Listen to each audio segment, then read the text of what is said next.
we didn't break the Schengen rules. Let me be frank. All the member states have the right to reimpose border controls.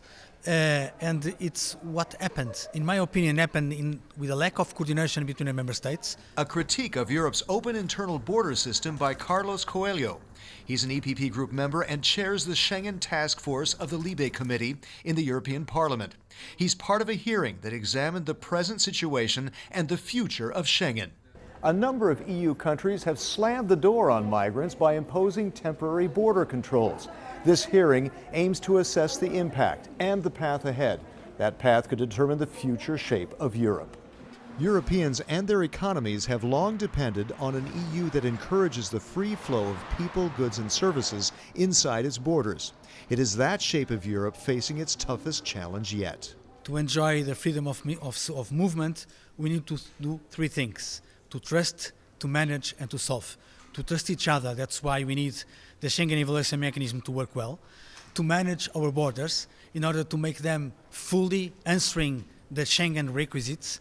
That means to have the new Border Coast Guard fully operational and the new Asylum Agency fully operational, and taking profit of the Schengen information system.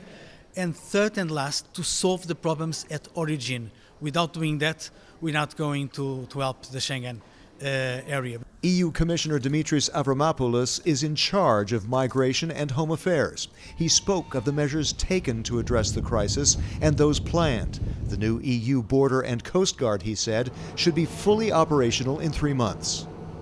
Returning back to Schengen's normal functioning is a priority for this Commission, a priority that I know that this Parliament shares.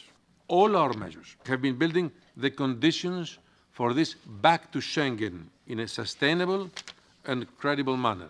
As part of the hearing, the European Parliamentary Research Service reported on the crushing cost of not having Schengen. Their study this year says a non-Schengen Europe could cost anywhere from 5 to 18 billion euros per year.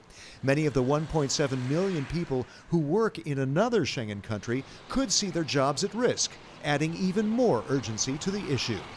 Returning to a normally functioning Schengen system may still be a long way off, but measures taken in recent months have made progress.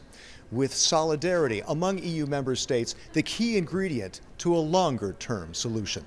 Find out more about the activities of the largest political force in Parliament by checking eppgroup.eu. Thanks for watching, and see you again soon.